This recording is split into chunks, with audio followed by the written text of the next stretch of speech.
Hola a todos, sean bienvenidos a la presente sesión del Seminario Interno del Grupo de Ingeniería Lingüística. Hoy tenemos la fortuna de contar con una invitada externa al grupo, pero que igual hace temas de procesamiento de lenguaje natural y nos hablará de ello a continuación. Pero bueno, antes que nada la presento. Su nombre es Selene Baez Santamaría. Y bueno, Selene es un estudiante de doctorado en el Vrije Universiteit Amsterdam. Su investigación se centra en el procesamiento del lenguaje natural y la representación del conocimiento con un enfoque en el diseño de agentes conversacionales sociales. De nacionalidad mexicana, obtuvo su licenciatura en Sistemas Cognitivos e Inteligencia Computacional en la University British of Columbia, Canadá. Posteriormente, completó su maestría en Inteligencia Artificial en la Vrije Universidad de Ámsterdam, Países Bajos. Además, cuenta con experiencia como científica de datos en el campo farmacéutico, particularmente en motores de búsqueda de tratamientos clínicos en desarrollo. Y bueno, el día de hoy nos va a hablar del proyecto que entiendo está actualmente llevando a cabo, que es Grafos de Conocimiento Episódico. Sin más, Selene, te cedo la palabra. Adelante. Muchas gracias, Sergio. Un gusto estar aquí con ustedes. Dejen compartir mi pantalla. Muy bien. Bueno, como ya dijo Sergio, mi nombre es Selene Báez Santa María, y les voy a hablar de mi proyecto doctoral, que es acerca de grafos de conocimiento episódico. Un resumen de la plática para que no se pierdan, para que sepan de qué voy a hablar. Primero voy a hablar acerca de el conocimiento y la memoria y por qué esto tiene un rol especial en el diálogo entre dos personas, específicamente la memoria explícita y cómo las bases de datos de grafos pueden ayudarnos con esta representación de memoria. Bueno, voy a hablar también de los grafos de conocimiento porque son el tipo de grafos que uso yo, el RDF y la web semántica y cómo estos representan el conocimiento. Y después voy a dar 3 puntos acerca de este tipo de grafos de episódicos de conocimiento, que son para representar la comunicación, para evaluar la comunicación y para habilitar la comunicación, con ciertos detalles dentro de cada uno de estos puntos. Entonces, sin más, voy a comenzar con conocimiento, memoria y diálogo. Este es, bueno, un diagrama que en realidad es un resumen de lo que es mi doctorado. Del lado izquierdo tenemos un agente humano con un agente artificial, en donde el típico ciclo de información es que el humano pide algo hacia el agente artificial y la respuesta del agente artificial es realmente un servicio. A estos les llamo agentes de diálogos de servicio o serviciales. El tipo de petición que puede hacer el humano puede ser, por ejemplo, en tareas como preguntas-respuesta o teniendo una meta específica como reservar un restaurante. Entonces hay cierto tipo de cosas que necesitamos saber como la hora y el número de personas. A esto se le llama slot filling. O recomendaciones, por ejemplo, cuando estamos en Netflix y queremos ver una película o una serie, la petición es una recomendación. Entonces, en este tipo de agentes, lo que tenemos en realidad de manera estática son estas tareas, de las cuales ya mencioné 3, y el conocimiento del dominio en específico, ya sea restaurantes, hoteles, rutas de taxi o algo así. Todo esto de manera estática se le da al agente artificial en el entrenamiento por medio de aprendizaje automático típicamente, pero de otro tipo de sistemas también existen. Y bueno, el ciclo es, esta información se pone en el agente y el agente después proporciona durante interacciones esta información a un humano. Y lo que yo estoy proponiendo en mi doctorado es que, bueno, el conocimiento, como dice aquí abajo, no solo puede ser proporcionado durante el diálogo, sino también puede ser adquirido y podemos ver a los sistemas artificiales no solo como los que dan este diálogo, sino como también algunos que pueden adquirirlo por medio de un humano o varios humanos, sobre todo en tipos de conocimiento que son subjetivos o que pueden representar, tienen distintos grados de certainty, certeza, y pues se necesitan varias fuentes de información. Entonces, en este tipo de interacciones, tenemos a la gente que le hace una pregunta o una tal vez petición, pero no como en tipo de servicio, sino en este contexto de adquirir conocimiento a la fuente que es un humano. También podría ser otro agente artificial, pero estos contextos son un poco más complejos. Pero digamos que le pide algo a un humano y este humano proporciona una información. Entonces esto se llama adquisición de conocimiento. Y después tenemos dos procesos en el que la gente tiene que integrar este conocimiento nuevo en esa base de datos que ya tiene, en esos modelos de tareas que ya tiene, y después evaluar de manera constante este conocimiento que tiene para saber qué es lo que va a preguntar después. Aquí el tipo de preguntas que se hacen tienen que ver con conocimiento que falta, conocimiento que no es coherente, que tiene conflictos o que no es certero. Y la información que se recibe, pues como ya mencioné, tiende a ser subjetiva, dependiendo de la fuente, personal, privada tal vez, o tipo de conocimiento que va cambiando constantemente y evoluciona. Entonces, este es el resumen en realidad de mi doctorado y ya iré hablando de las tecnologías, de cómo voy a caminar hacia esta meta. Eh, Bueno, para este tipo de diálogos en los que se evalúa qué conocemos y qué no conocemos, o una gente lo evalúa, pues se tiene que llevar registro, una memoria explícita realmente de qué es lo que tú conoces. Entonces, una gente que puede evaluar su estado de conocimiento sabe, qué es lo que no sabe, qué necesidades tiene, qué es lo que necesita saber, qué fuentes de conocimiento hay y a quién se puede acercar. Por ejemplo, una persona que sabe mucho de restaurantes contra una persona que sabe mucho de hoteles o que sabe de cierto tipo de nichos de conocimiento. También podemos evaluar qué son las cosas que cambian y cuáles son las que permanecen iguales y cuáles cambian más rápido que otras. Por ejemplo, la dirección de un restaurante no cambia muy seguido, pero tal vez los horarios de apertura sí cambian en el verano o en el invierno. Son cosas que se tienen que hacer, que se tienen que revisar constantemente. Y bueno, también se puede evaluar si algo es conocido, desconocido o más allá. Es como esta frase de no sabemos lo que no sabemos, pero podemos evaluar los límites de lo que modelamos o conocemos como, como agentes o como personas.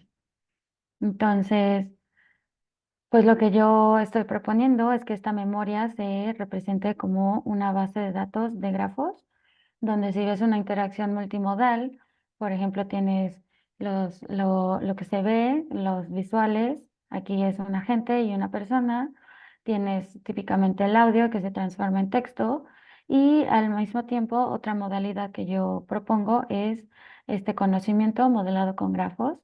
Lo que ven en esta interacción es que una persona dice necesito tomar mis pastillas, pero no las encuentro. Esto se representa como una mención que dijo esta persona que se llama Carl. Esta Carl está diciendo que ve las pastillas, pero lo dice con una certeza alta, pero una polaridad negativa, diciendo estoy seguro que no veo mis pastillas. Posteriormente, el agente artificial, porque también podemos representar no solo lo que dice la otra persona, sino lo que dice el agente mismo. Se busca con su cámara, las encuentra, detecta una mesa, como se ve aquí con la cámara frontal. Leolani, que es el nombre de este robot, ve una mesa y ve una caja de pastillas que aparece como un nodo aquí. Y dice, ya las encontré, están abajo de la mesa. Esto es este grafo de aquí, que de nuevo es Leolani, está diciendo que las pastillas están abajo de la mesa con una certeza alta y polaridad negativa. Y bueno, está diciendo esto que están abajo de la mesa. Y posteriormente la respuesta de Carl es, ok, ya las vi, muchas gracias. Y es el mismo grafo del principio, como se ve aquí. Sin embargo, la polaridad cambió de negativa, de no las veo, a positiva, ya vi las pastillas. Es una representación sencilla, vamos a ir a más detalles después de cómo se crean estos grafos, pero es más o menos una idea para que entiendan cómo veo una modalidad de conocimiento dentro de los diálogos entre máquinas y humanos. Bueno, propongo este tipo de representaciones porque los grafos pueden almacenar piezas de información a lo largo del tiempo. Es como una serie de tiempo para seguir los cambios que hay, pero al mismo tiempo todo convive en una misma base de datos donde la información se conecta e incluso por medio de razonamiento se puede inferir nuevo conocimiento a partir de el existente. Entonces, estas dos son las fortalezas de los grafos, además que para nosotros los humanos tienen mucha más interpretabilidad que a lo mejor pueden tener las redes neuronales, que tienen otro tipo de memorias más comprimidas y menos explícitas para hacer este tipo de acceso a instancias específicas. Entonces, bueno, ahora les voy a hablar ya les dije que voy a usar grafos, pero pues los grafos que estoy usando son de un tipo específico, se llaman grafos de conocimiento o knowledge graphs, para los que los conocen en inglés. Una introducción muy corta es que estos grafos de conocimiento están compuestos como todos los grafos de nodos y vértices. Se utilizan también como bases de datos, ya es software pues optimizado para usar estas bases de datos. Y los que yo uso están hechos con el marco de descripción de recursos o RDF, en donde se crea todo el conocimiento por medio de tripletes de sujeto, predicado, objeto, donde el sujeto y el objeto son los nodos. Por ejemplo, aquí decimos que la Torre Eiffel está en París. Ese es un triplete. Cada uno de estos elementos tiene un identificador para que podamos hacer referencia a esa cosa específica. Así, si decimos, por ejemplo, que Alicia visitó la Torre Eiffel, no estamos hablando de una Alicia cualquiera o cambiamos de Alicia cada vez, sino de esta Alicia específica que fue a la Torre Eiffel. Y bueno, como RDF ya tiene bastante tiempo en la comunidad científica e incluso empresas como Google la están usando, pues entonces hay extensiones, por ejemplo, OWL, que son para razonamiento, en las que te dicen, por ejemplo, si Bob es amigo de Alicia y Bob es amigo de, no sé, Bill, por ejemplo, entonces hay una probabilidad de que estos dos se conozcan, o hay una probabilidad de que si le pregunto que si soy Bill y le pregunto algo a Bob de Alicia, pues tenga conocimiento de esto porque la conoce y son amigos. Todo esto se relaciona mucho con la web semántica, que fue una proposición por Tim Berners-Lee hace algunas décadas, y lo que se llama link data o datos ligados, digamos. La idea era que cuando uno entra a Internet, cuando está viendo una cosa, se debe encontrar más cosas relacionadas. Ahora nos parece muy lógico que esto sea el caso, pero anteriormente cuando entrabas a una página de Internet, no necesariamente había estos links que te ligaban a cosas interesantes, sino simplemente estabas en una página donde las cosas no tenían identificadores, donde había texto simplemente y no sabías exactamente, bueno, la máquina semánticamente no tenía mucha información de lo que se estaba representando en la pantalla. Entonces, estos motores detrás de las páginas web eh, se volvieron muy importantes y ahora hay grandes recursos semánticos como Wikipedia o Wikidata, que son los que están atrás o delante, digamos, ellos forman Wikipedia o Wikipedia forma estas bases de datos, pero pues son bases de datos factuales muy grandes, multilingüales, con ciertos sesgos, obviamente, hacia lo que dice la mayoría o lo que se considera como verdad, pero pues son bases de datos que por medio de RDF podemos nosotros conectar. Y bueno, la terminología, como dije antes, los nodos a nosotros les llamamos entidades, sujetos y objetos, o los vértices son predicados o relaciones entre estas entidades. Y bueno, lo que funciona muy bien en este tipo de grafos es que tenemos una T-box de terminología o una ontología, que es el modelo del mundo, el que estamos usando nosotros para los grafos episódicos.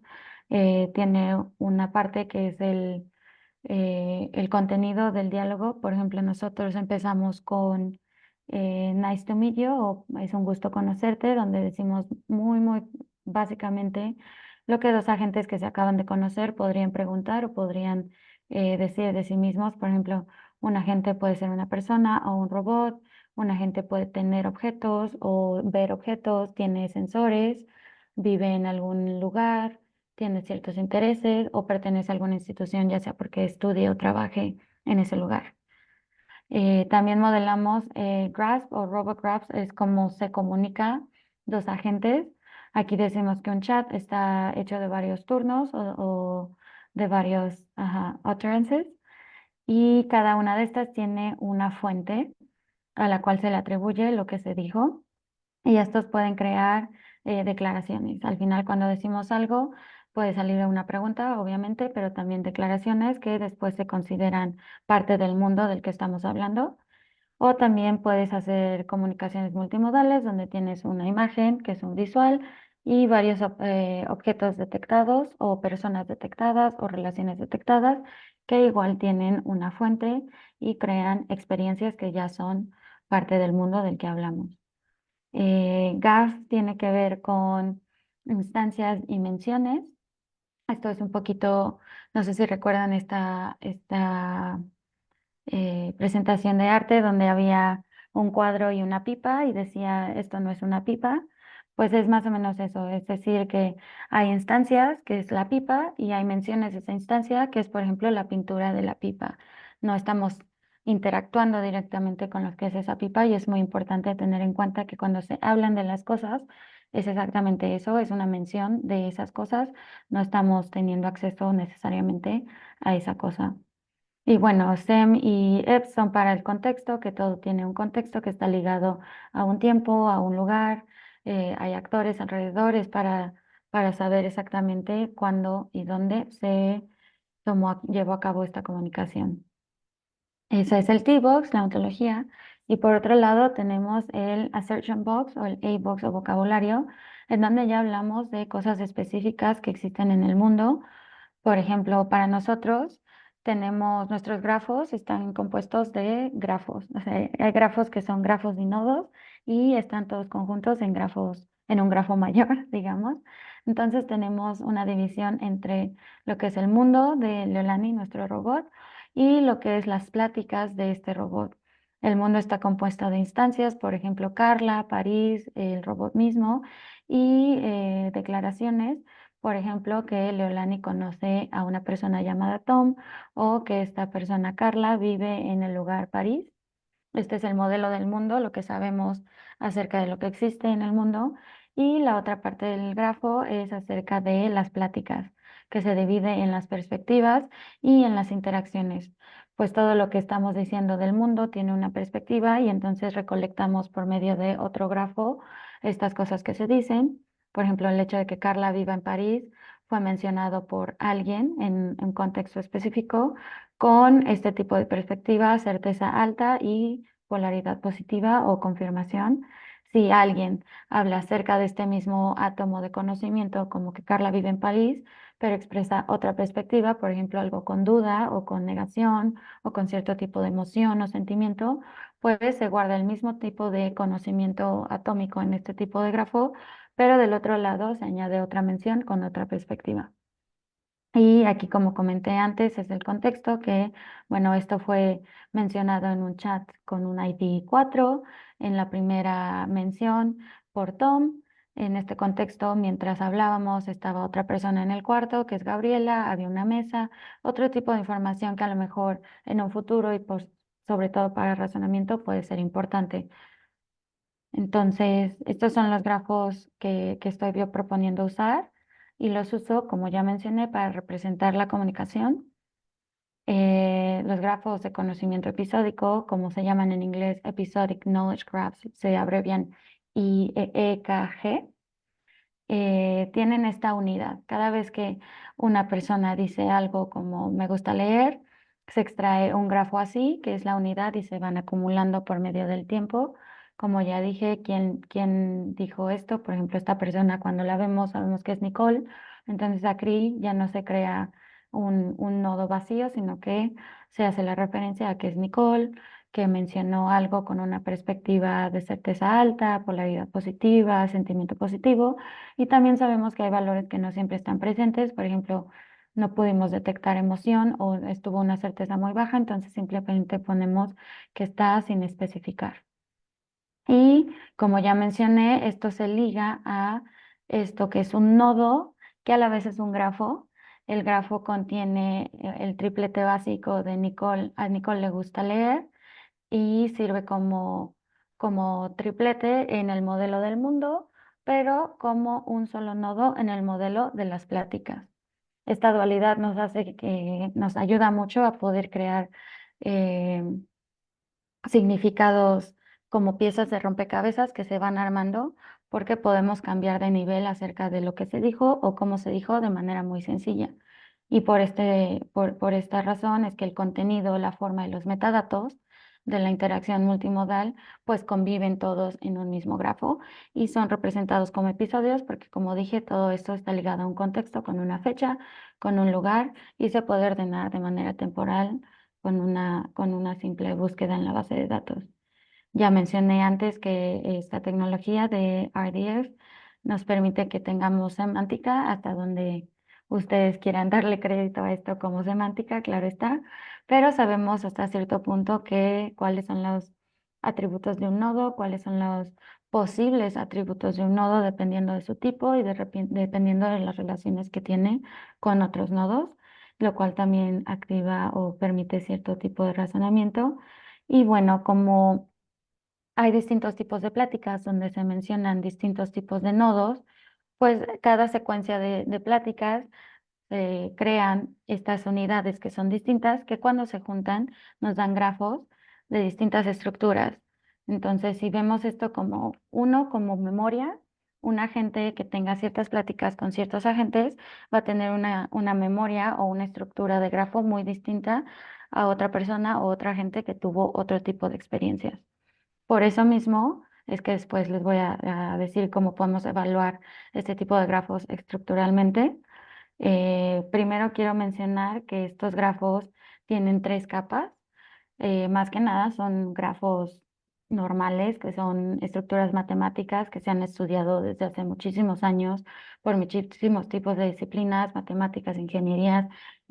Nosotros de lingüística los hemos usado en distintos tipos de contextos y pues podemos medir propiedades estructurales como conectividad, profundidad, o sea, si son árboles podemos ver qué tan profundos son, cuántos niveles tienen.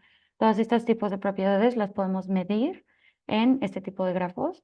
También son semánticos, podemos medir cuántas declaraciones tenemos factuales, qué tipo de diversidad hay en este tipo de hechos factuales y podemos razonar diciendo tengo 3 hechos y de ahí saqué 5 nuevos con este tipo de reglas. Eso es gracias a que son RDF.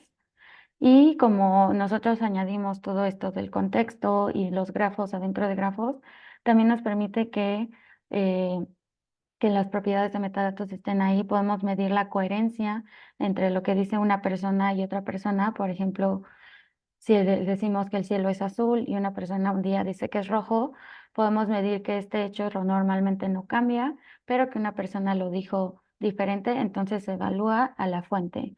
Mientras que otra cosa, como cuál es tu helado favorito, cada quien tiene un helado favorito distinto, sabemos que este tipo de hechos no son tan objetivos y entonces no se evalúan las fuentes, sino que se evalúan los hechos factuales. La diversidad de perspectivas, como ya mencioné, la fundamentación, o en realidad esto es la crossmodalidad que mencioné antes. Si tú sabes que en un contexto estás viendo una silla y dentro de la plática la fuente te dice, ah, es que esta silla está incómoda, puedes empezar a medir que este nodo de la silla que tú ves y la silla que se menciona es la misma silla. Eso lo puedes hacer como regla, si quieres decir si hay silla y se menciona silla es la misma, o lo puedes hacer por medio del diálogo, preguntar, el agente artificial puede preguntar, ¿es esa? Y señalar, ¿es esa silla de la que estás hablando? O a lo mejor voltearse y buscar más sillas. Este tipo de cosas, saber cómo qué nodo tiene cuál identidad y si hay distintos nodos del mismo tipo o no, es lo que nos puede dar paso a esta conexión multimodal. Y bueno, como ya había hablado antes, no solo nos sirven para representar comunicación, sino para evaluarla debido a los cambios estructurales que hay entre distintos grafos que representan distintas conversaciones. Como un resumen para los que no estén exactamente en el contexto de investigación de diálogo y de evaluación de diálogo, hay realmente tres tipos de corrientes para evaluar diálogos. Aquí para empezar les explico el diagrama. Tenemos un participante que dice me gusta leer el libro 1984 y el participante 2 que dice interesante, a mí me gusta mucho. Entonces, la primera corriente que tenemos es la evaluación humana.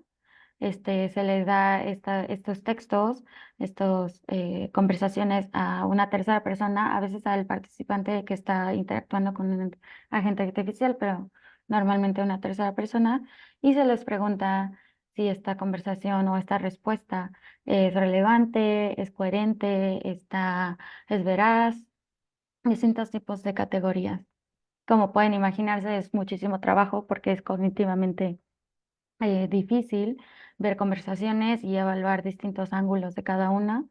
Además que es muy subjetivo porque una persona, no solo entre personas, sino la misma persona, si tú me preguntas en la mañana, esto es una buena respuesta, o en la tarde, después de que estoy cansada, o en 3 meses, que a lo mejor leí ya el libro, o sea, distintos tipos de experiencias pueden cambiar mi juicio de valor acerca de esta respuesta.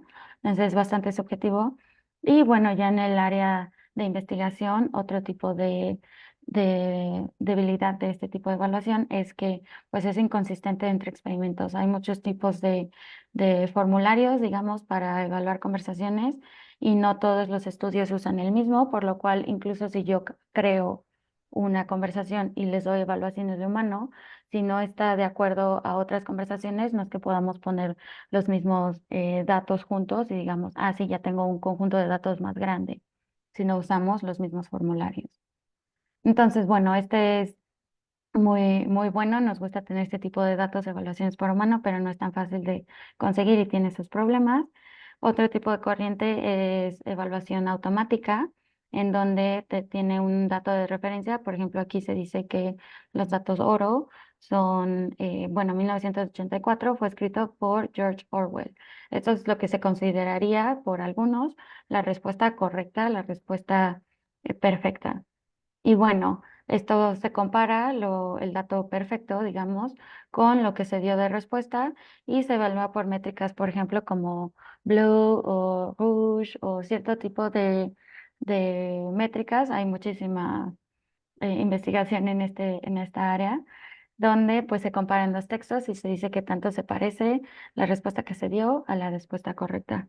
Y el problema aquí es que, bueno, penaliza la creatividad, porque si hay una respuesta que a lo mejor sea correcta, pero no se acerque a lo que se considera perfecto, pues entonces en realidad nos estamos acercando mucho a conversaciones monótonas donde cierto tipo de datos, que siempre los datos tienen sesgo, se consideran correctos, pues estamos creando agentes que se entrenan para seguir ese sesgo y esos datos correctos. Entonces eso pues obviamente no es muy bueno, además de que en personalización, pues no, en ese contexto tampoco es muy bueno tener algo que se considere perfecto, porque cada persona y su contexto y el contexto de la plática cambian.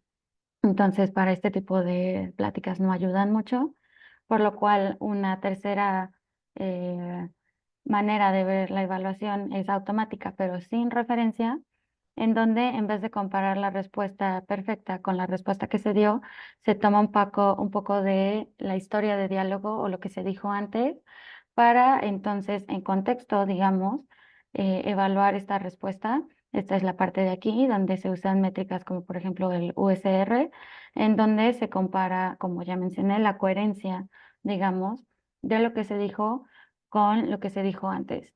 Y esto siempre se hace por medio de una ventana de contexto donde se dice, voy a tomar un turno antes, 2 turnos antes, 10, 15, 20. Y bueno, el problema aquí es que en realidad es reactivo, aunque sí hay una ventana de contexto, siempre se evalúa lo que se dijo al final. Para mí es reactivo porque estos grafos que estoy proponiendo pueden tomar en cuenta lo que se dijo hace 10 años sin ningún tipo de problema de tener que tomar todo en medio por medio de las conexiones. Y aquí en realidad no tenemos esa facilidad, entonces se evalúa lo último que se dijo con lo anterior, lo último que se dijo con lo anterior. No hay tanta eh, oportunidad para una gente para tener iniciativa, sino de reaccionar a lo que se dijo antes. Y bueno, ignora cierta relevancia del contenido porque no siempre es selectivo. A lo mejor hubieron 3 turnos antes que no tuvieron nada que ver porque me distraje y vi un gato.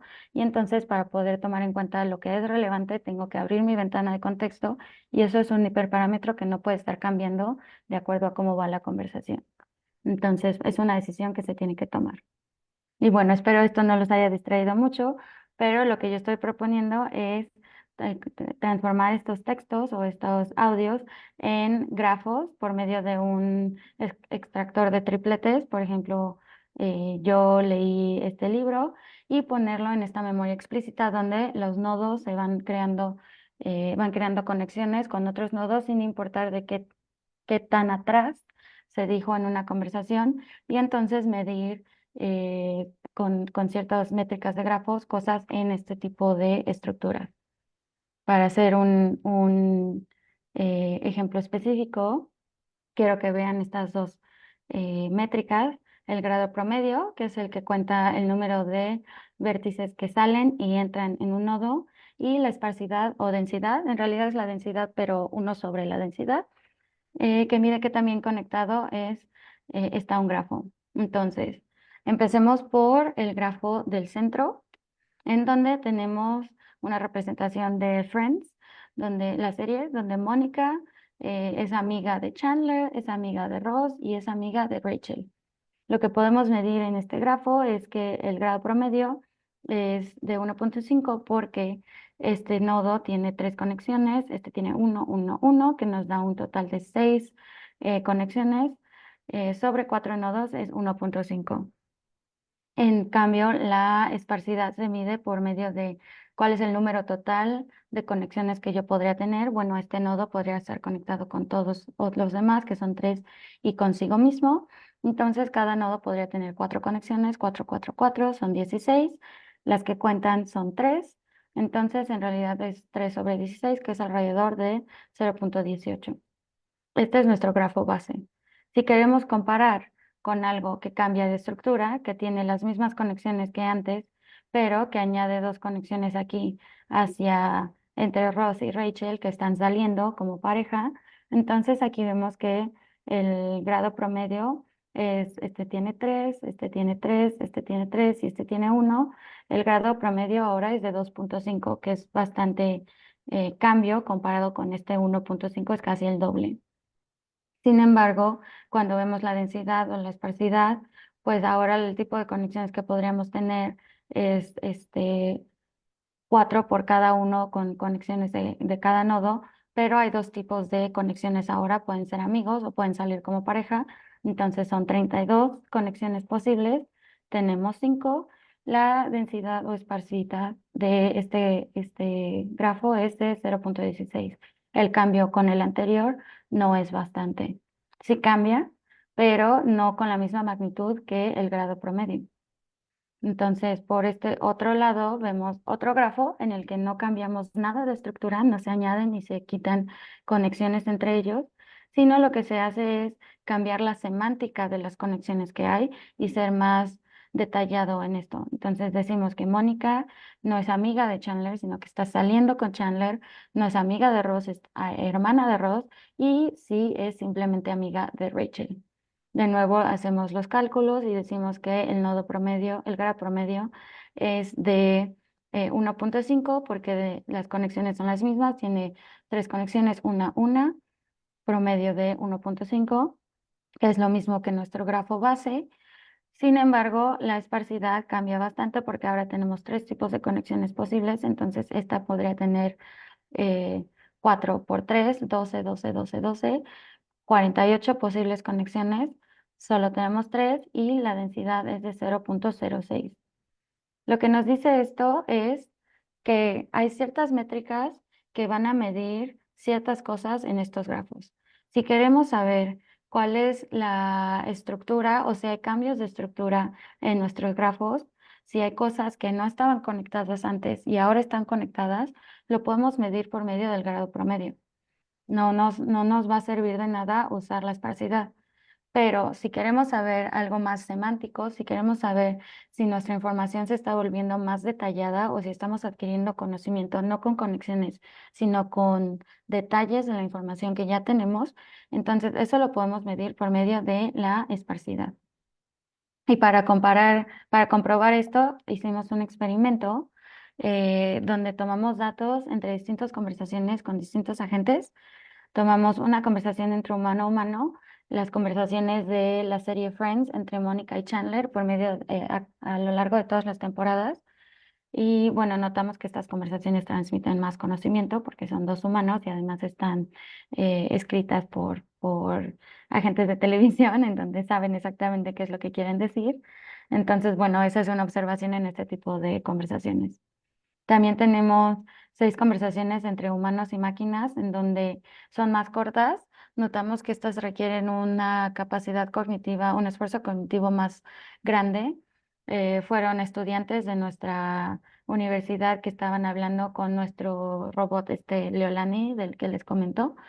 Entonces, esto requiere mucho más esfuerzo de los estudiantes porque aunque se les dice, este es el dominio del que puede hablar el robot, ellos están haciendo mucho más esfuerzo por seguir la conversación, por entender lo que el robot está diciendo, por hacer que esto sea más amable y obviamente pues al robot no le podemos medir el esfuerzo cognitivo de esa manera, pero son más cortas las conversaciones.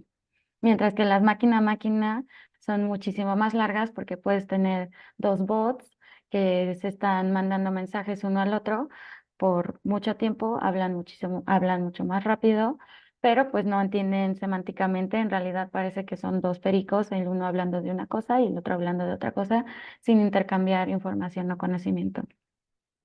Y los métodos que utilizamos fue, bueno, evaluamos estas respuestas, como lo mencioné antes, por medio de cuestionarios a humanos, que fueron estudiantes que cambiaron conversaciones entre ellos para no evaluar las suyas. Y usamos el cuestionario de DSTC, que es Dialogue State Tracking Competition, la edición 9, por si quieren usar estos datos, sepan qué tipo de evaluaciones tienen y a la vez convertimos estas conversaciones en grafos y medimos 62 métricas en estos grafos. Son 15 medidas matemáticas de conectividad, como les hablé antes, grado promedio nodo, cosas así.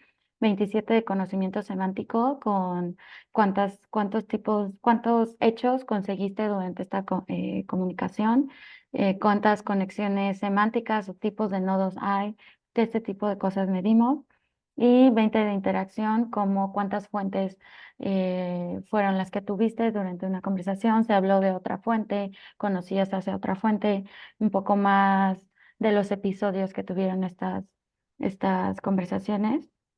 Los agentes humano-máquina hablaron con distintos humanos, por eso podíamos medir ese tipo de cosas y correlacionamos estas métricas de grafos con las respuestas que nos dieron los humanos para saber qué tipo de medidas podrían no reemplazar, pero sí ayudar a investigar aspectos.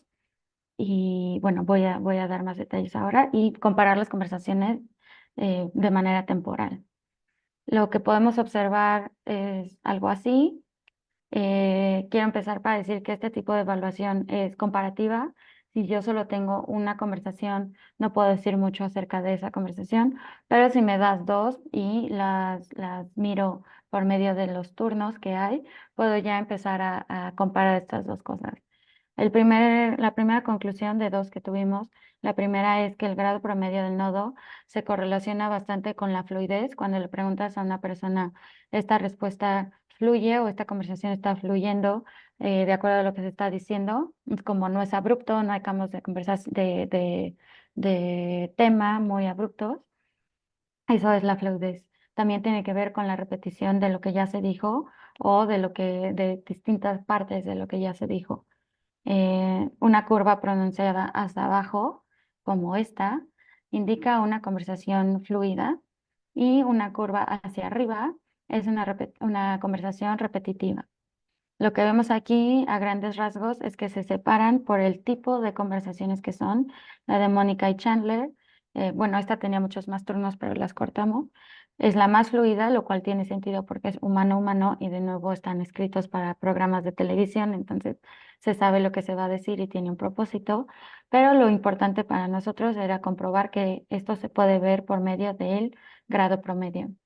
Las conversaciones máquina a máquina, que fue el agente BlenderBot con nuestro agente o el agente BlenderBot de Facebook, con uno de Eliza, que es como tipo un psicólogo que se está diciendo, ¿y cómo te sientes con eso? Y te da espacio para hablar. Este tipo de agente artificial es la rosa y la gris, son las que van hacia arriba. Esta es un poco más inclinada, mientras que esta toma un poco más de tiempo, pero al final termina subiendo. Lo que nos dice es que este tipo, sobre todo la rosa, era Blenderbot diciendo, soy un abogado y nuestro agente preguntando, pero ¿dónde vives? 1000 veces. Por varios turnos era, soy un abogado, ¿dónde vives? Soy un abogado, ¿dónde vives? A eso es lo que me refiero, donde parecen dos pericos en el que cada uno está hablando de lo que sea. A ninguno de los dos le molesta, ni le parece raro, ni tiene ningún tipo de estrategia para cambiar su, su, su comunicación. Y pues esto se nota en esta curva, ¿no? En la que no hay intercambio de información en realidad y los únicos nodos que están apareciendo son pocos y son porque se generó un nuevo chat o se generó un nuevo turno. Y bueno, todas las que son híbridas, que son este grupo uno sesión uno grupo 2 sesión uno etcétera, estas son entre las estudiantes y nuestro agente, tienen la misma tendencia donde empiezan un poquito yendo hacia abajo, se mantienen más o menos, no son realmente fluidas por este esfuerzo cognitivo del que les hablo, del lado de los estudiantes, por tratar de tener una buena conversación. Y bueno, nuestra gente que a veces se trababa en un cierto nicho de conocimiento y hacía preguntas irrelevantes o regresaba a lo que ya se había preguntado. En realidad, lo que necesitamos sacar de este tipo de conclusión es que, bueno, el tipo de conversaciones entre agentes es distinto y esto se puede medir por medio del grado promedio del nodo, lo cual pues no había sido explorado en este tipo de grafos antes. La segunda conclusión de las que le quiero hablar es la esparcidad del grafo y la calificación general. Esa calificación general es qué tan cómodo se siente o qué tan satisfecho está con una conversación un humano. Y bueno, la relación es inversa entre la esparcidad y la calificación general. Entre más abajo esté la curva, más satisfecho se encuentra una persona o califica una persona como más satisfecho con esta conversación. Y de nuevo, las conversaciones exitosas, que son las de humano a humano, son las que bajan de manera rápida. Todos empiezan en un mismo punto porque todos empiezan con la misma ontología gráfica, grafo base. Y el punto es empezar a expandir la esparcibilidad, ser más específico en lo que se habla. Y si se habla de algo nuevo, si aparece un nodo nuevo, las conexiones que se tengan con ese nuevo nodo tienen que ser cada vez más específicas porque si no se tiene una conversación muy, muy general acerca del clima, donde no se siente nadie conectado con eso, o qué hiciste en el fin de semana, como ese tipo de conversaciones de cafetería, digamos, donde no tiene nada de malo, pero no se termina uno sintiendo tan satisfecho de sí, aprendí algo, sí, me sentí bien con esta conversación. Entonces, bueno, estas son las conclusiones. Después les paso el artículo donde publicamos esto. Por ahora, lo último que quiero hablarles es acerca de cómo estos grafos pueden ayudar para habilitar la comunicación. Pues hasta ahora les he estado hablando de un turno y cómo esto se convierte en un grafo.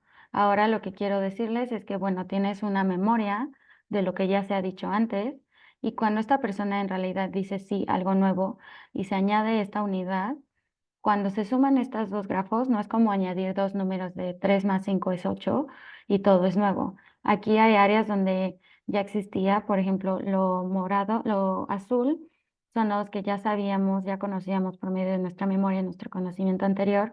Lo rosa es lo nuevo y lo morado es algo que ya sabíamos, pero que ahora que nos están diciendo algo, lo estamos corroborando. Entonces se añade certeza a estos nodos.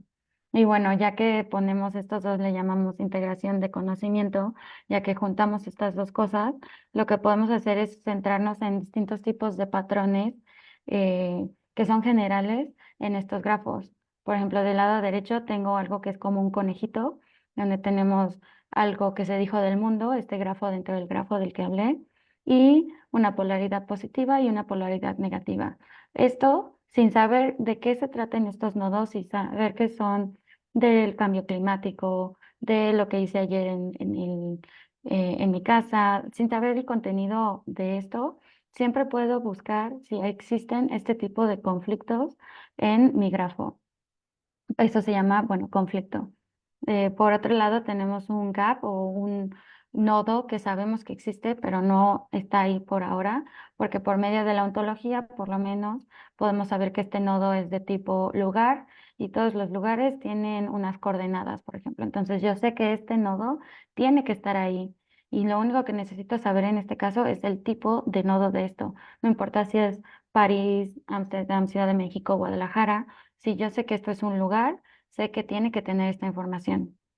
Entonces, bueno, lo que les estoy explicando aquí es que el conocimiento y la interacción se puede representar como grafos, como cuando estos dos se integran, existen áreas como importantes de conexión entre estos grafos en las que nos podemos enfocar y bueno, estos por medio de patrones de grafos predefinidos nos pueden ayudar a seleccionar un área y que es esta parte de generar acciones por medio de los patrones de grafos y seleccionar una de ellas para dar una respuesta a lo que se dijo antes. A esos les llamo pensamientos, la verdad les llamo pensamientos porque lo hice hace 6 años y estaba yo muy emocionada con que un robot podría pensar cuando conoce cosas nuevas, pero bueno, hay tres tipos de pensamientos. Uno se liga a qué tan correcto es el conocimiento que tengo, si hay conflictos de negación, como este conejito que les digo aquí, hay un triplete factual, sujeto, predicado, objeto, con una polaridad positiva y una negativa. Esto se llama conflicto de negación. Un ejemplo es, por ejemplo, esto que dice aquí. Tú dices que Carla vivía en París, o sea, confirmaste esto, pero alguien me había dicho antes que no es cierto. Esta es una respuesta, como lo dije antes, sin saber de qué estamos hablando específicamente. Buscamos en la base de datos este patrón en el área de conexión entre lo que se dijo ahora y lo que ya sabíamos y podemos generar una respuesta ya viendo el contenido de lo que se dijo por medio de templates, si quieren, o algo más como una red neuronal o cualquier tipo de triplete a texto o lenguaje natural que ustedes quieran. Otro tipo de patrón que tenemos aquí es conflicto de cardinalidad. Si sabemos que algo solo puede tener un objeto y tenemos dos objetos, bueno, sabemos que eso es un conflicto. Por ejemplo, yo ya sabía que Carla vive en París y alguien más me dijo que Carla vive en Ámsterdam. Mientras que mi ontología me dice que esto, vivir en, una persona solo puede vivir en un lugar. Entonces, eso genera un conflicto. El segundo tipo de pensamientos que tenemos es acerca de qué tan completo es el conocimiento que tenemos. Aquí es el mismo patrón, pero como estructuralmente se liga ya sea al objeto o al sujeto, pues son dos. Pero es lo que les decía, si sabemos que por ejemplo, Carla es una persona, Carla vive en París. Carla es una persona y las personas nacen en países, pues podemos preguntar este sujeto en qué país nació. Entonces podemos generar una respuesta. Si tú me dices, ah, Carla vive en París, te digo, ah, ¿y dónde nació? Es un poco más natural, un poco más relevante sin saber exactamente nada del dominio, sin modelar específicamente el dominio de la conversación. Y lo mismo para el objeto, ¿no? O sea que París es una ciudad, las ciudades están en países, ¿en qué país está París? De nuevo estamos generando una respuesta por medio de este patrón. Y los últimos tipos de pensamientos que tenemos es para crear vínculos sociales, porque sabemos que en un diálogo no siempre se trata de intercambiar información explícitamente, sino también de crear un vínculo y saber que estamos confiando en la otra persona o que sabemos contarle de cierto tipo de cosas. Y bueno, para este tipo de agentes sociales es bastante importante. Tenemos tres tipos de pensamientos. la novedad de una declaración, la novedad de una entidad. Es más o menos lo mismo, es saber, Carla vive en París, esto tiene una mención anterior y la mención de ahora significa que no es nuevo. Entonces yo para demostrarle a la otra persona que ya sabía esto, puedo decir, ah, sí, Gabriela me dijo la semana pasada lo mismo que Carla vivía en París. Esto no se está comunicando nada nuevo porque los dos sabemos que Carla vive en París, pero se está comunicando que yo ya sabía y que conozco a Gabriela y se da una oportunidad que a lo mejor diga, ah, yo también conozco a Gabriela o algún tipo de conexión más allá de exactamente del conocimiento factual de que esta persona vive en París. Y lo mismo por entidad, a lo mejor yo no sabía que Carla vive en París, pero ya había escuchado de París.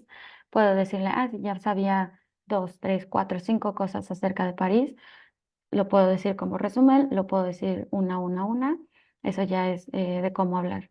Y finalmente, lo que coincide, por ejemplo, Carla vive en París y mi amigo Armando también vive en París, entonces puedo decirle a la persona, sí, yo también conozco a alguien que vive en París. Esto nos da respuestas más allá de un solo turno. Esta es mi última diapositiva, creo que se me está acabando el tiempo. Solo quiero decirles que, bueno, por este tipo de selección de respuestas es que podemos nosotros adquirir eh, conocimiento de distintos tipos. Si alguien dice, yo viví mucho tiempo en París y yo puedo decirle, ah, pensé que solo habías estado ahí poco tiempo, o pensé, o qué es lo que más te gusta de ahí, o eso está muy bien, escuché que París es genial. Estas tres respuestas son correctas, son relevantes, son fluidas, están bien en una conversación, ninguna es mejor que la otra. Sin embargo, si evaluamos las respuestas del usuario a lo que nosotros decimos como inteligencia, como agente artificial, entonces, pues entonces cambia bastante qué es lo que estamos adquiriendo. Si pregunto cuánto tiempo estuviste ahí, voy a consolidar cierto tipo de conocimiento que ya tengo. Si estoy diciendo qué es lo que más te gusta, estoy conociendo algo nuevo. Si estoy diciendo eso está muy bien, estoy dando una oportunidad de que la siguiente persona explore hacia dónde va a ir la conversación o no. Entonces es pensar un poco más allá de un solo turno, sino saber lo que dice él me afecta a mí, lo que digo yo le afecta a él. Y bueno, esto ya es todo. Esta es nuestra página del proyecto. Somos 4 o 5 doctorados en el mismo grupo. Lo que yo hago es memoria del diálogo. Hay personas que se enfocan en extraer tripletes del lenguaje natural o generar lenguaje natural de tripletes. Todos estos están en nuestra descripción de la página web o nuestro código está en nuestro GitHub por si lo quieren ver o utilizar. Muchas gracias, Selene. Y bueno, ahora estoy revisando Facebook. Creo que todavía no hay preguntas en Facebook, pero me gustaría saber si alguien aquí tiene alguna pregunta en nuestra sesión de Zoom. Ya saben que pueden alzar la mano o escribir en el chat su pregunta. Vamos a darles un tiempo. Ujú.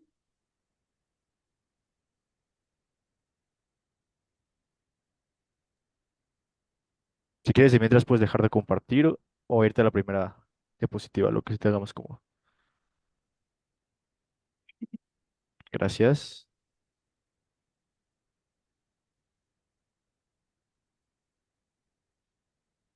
Voy a revisar Facebook otra vez. Hola, Hola, Bueno. ¿qué tal, doctor? Bueno, habló por el doctor, de ella habló Carmen Lamano y vamos a esperar preguntas en el chat. Pero de momento, doctor, adelante, por favor. pues Selene, pues muchas felicidades. Pues, ¿qué te puedo decir? O sea, es un buen equipo, un buen trabajo. Los resultados parece que son muy positivos. Los han evaluado también con otras posibilidades y parece que las respuestas son muy asertivas. Entonces, creo que es realmente digno de el trabajo y para felicitarlo, ¿no? Totalmente. Muchas gracias. Pero, ¿qué tanto cuesta generar los grafos, hacer toda esta implementación eh, para una tarea específica, ¿no? Estamos hablando, por decir algo, un sistema de pregunta-respuesta, eh, que es lo que más han trabajado, entonces, eh, y, y bueno, sobre un tema en particular, el tema no importa, eh, Entonces, desde la compilación de los textos y todo el trabajo que hay hasta, bueno, ya desarrollar todo lo que tienen. Sí, es bastante complejo. De hecho, es el proyecto de doctorado de uno de mis compañeros. Entonces, toma por lo menos 4 años empezar estas preguntas de investigaciones. Hasta ahorita lo que tenemos son varios sistemas. Tenemos uno que está basado en Context Free Grammar. No sé cómo se traduzca Ajá. eso. Gramáticas libres de contexto. Exacto, gramáticas libres de contexto. Entonces, tenemos ya bastantes conversaciones que hemos acumulado por medio de los años. Esto lleva alrededor de 6 años, este proyecto. Cada vez que tenemos una conversación entre un estudiante y nuestro robot, tenemos esos textos y generamos un conjunto de datos para medir, evaluar nuestros sistemas. Entonces tenemos uno que es por medio de Context Free Grammar, en donde vamos generando nuevas estructuras que utilizan los estudiantes para saber en dónde ponen el objeto, en dónde ponen el sujeto, en dónde está la relación. Ese es como el más básico que tenemos. Sirve mucho para esta introducción de yo trabajo en la universidad de Nanana, pero al sistema, o sea, conversaciones más complejas no nos alcanzan.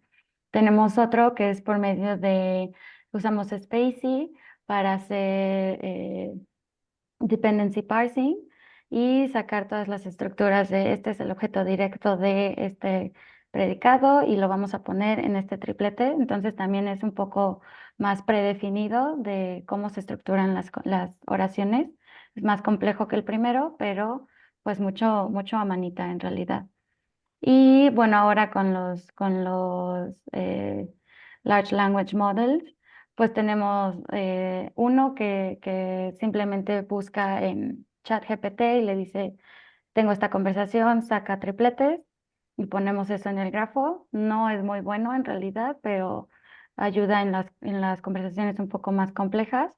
Y tenemos otro que juntamos muchos datos de conjuntos como Daily Dialogue o uno de pacientes, entre pacientes y doctores.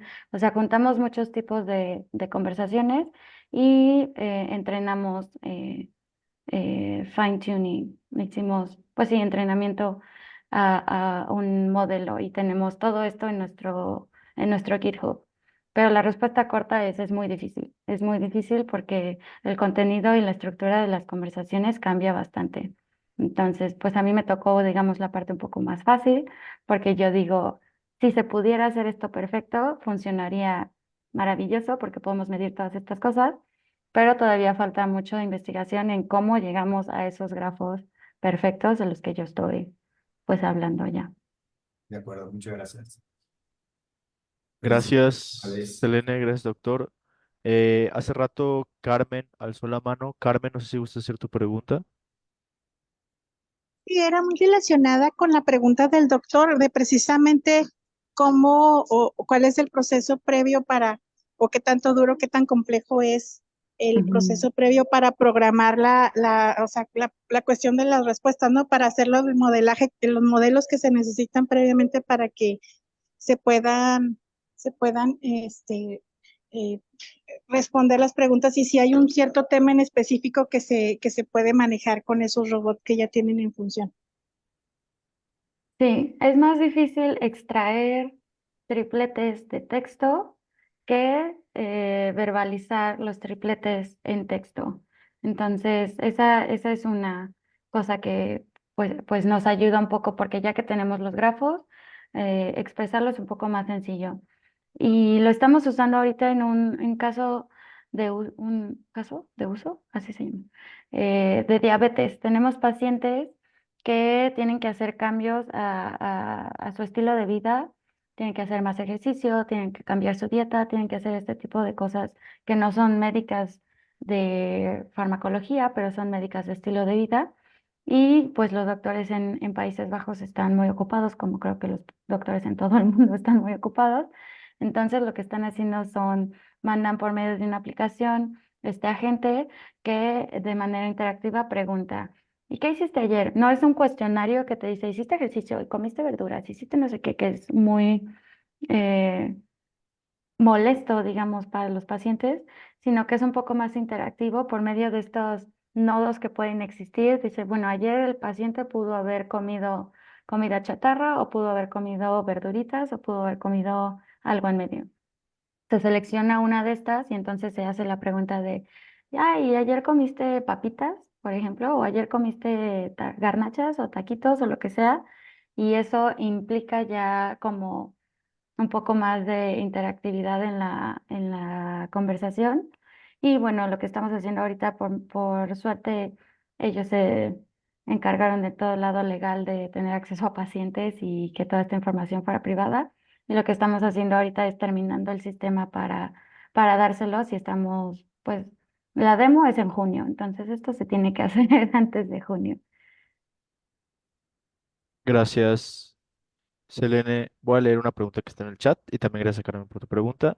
Y la pregunta es de Francisco. Gracias por la presentación. ¿Cómo cambiarías el acercamiento a tu modelo al cambiar la forma de representar el conocimiento? ¿Cómo cambiaría el acercamiento a... ¿Cómo cambiar ese acercamiento a tu modelo al cambiar la forma que representa el conocimiento?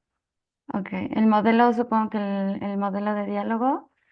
Sí, Eh, ajá. Bueno, como representamos el conocimiento, pues de manera explícita en nodos que se conectan, lo que podemos hacer es, pues, hacer caminitos por este grafo. Se compara mucho, bueno, yo lo comparo mucho con las redes neuronales, donde ahorita lo que se está haciendo es tratar de evaluar, pues sí, qué neuronas, qué partes de las redes son las que tienen qué tipo de información. Lo que son muy buenas estas redes haciendo es generalizar y comprimir conocimiento. Entonces, conocimiento que no sea específico como todo esto de la ontología. Sería muy bueno que la ontología se pudiera aprender por medio de una red neuronal, porque te extraes patrones y decir, bueno, a mucha gente le gusta nadar, a mucha gente le gusta correr, a mucha gente le gusta jugar badminton, entonces a la gente le gusta el deporte. Y olvidar esos detalles en ciertos casos de uso está perfecto. Lo único que tú necesitas saber es que a la gente le gusta el deporte. En agentes sociales, en agentes que ya tienen que tener una relación más personal con ciertos individuos, ya sea porque son individuos vulnerables y los están cuidando por falta de recursos de tiempo o de otras cosas, o sean políticas privadas, a lo mejor el Alexa que tú tienes en tu casa quieres que sepa de ti, pero no que Amazon sepa de ti, sino esa base de datos local.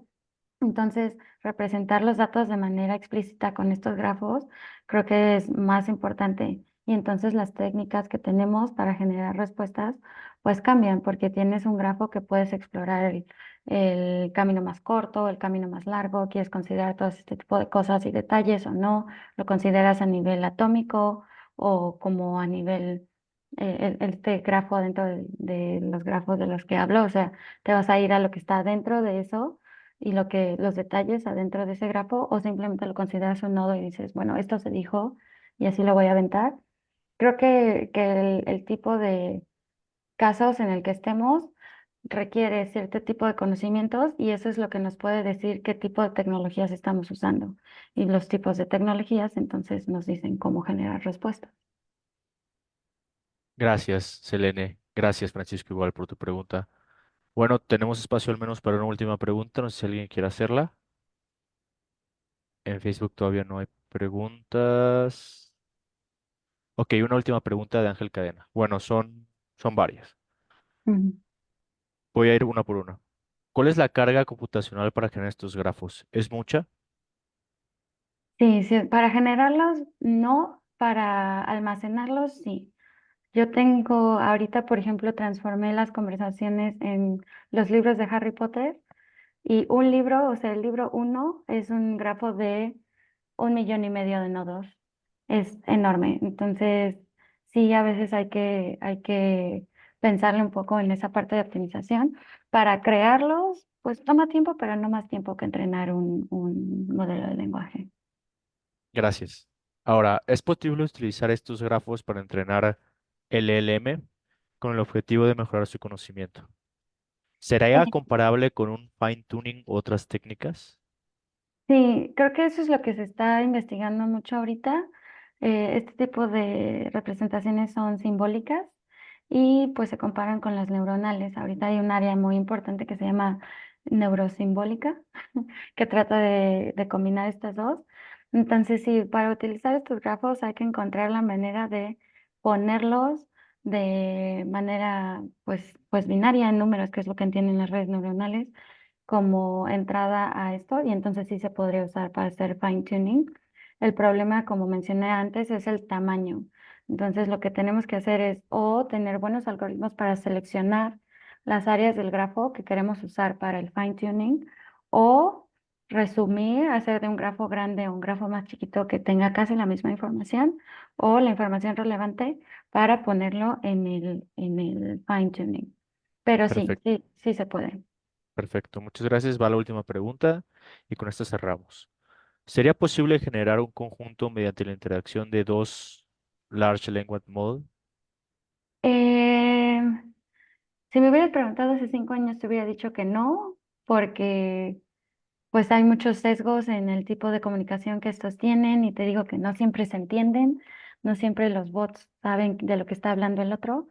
Pero la verdad, con los últimos avances que hemos tenido con ChatGPT y Llama, y hay muchos conjuntos de datos de diálogo ya que están hechos de manera artificial, pues me parece que sí. Creo que siempre hay que tener, ahora estamos en una época de evaluación donde todos los que usemos estos conjuntos de datos, obviamente los que los crean, siempre han tenido la responsabilidad de crear conjuntos que sean bueno, que se colecten, recolecten de manera ética, pero que sean representativos.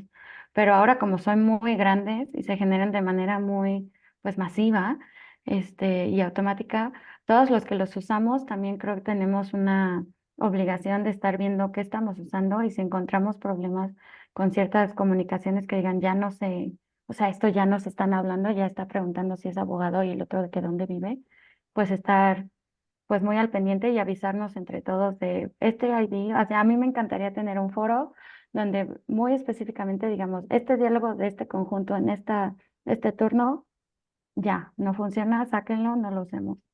Pero sí, yo creo que en teoría ahora los Large Language Models nos dejarían generar conversaciones automáticas. Vale. Muchas gracias, Ángel, y también muchas gracias, Selene. Con esto damos por finalizada la sesión.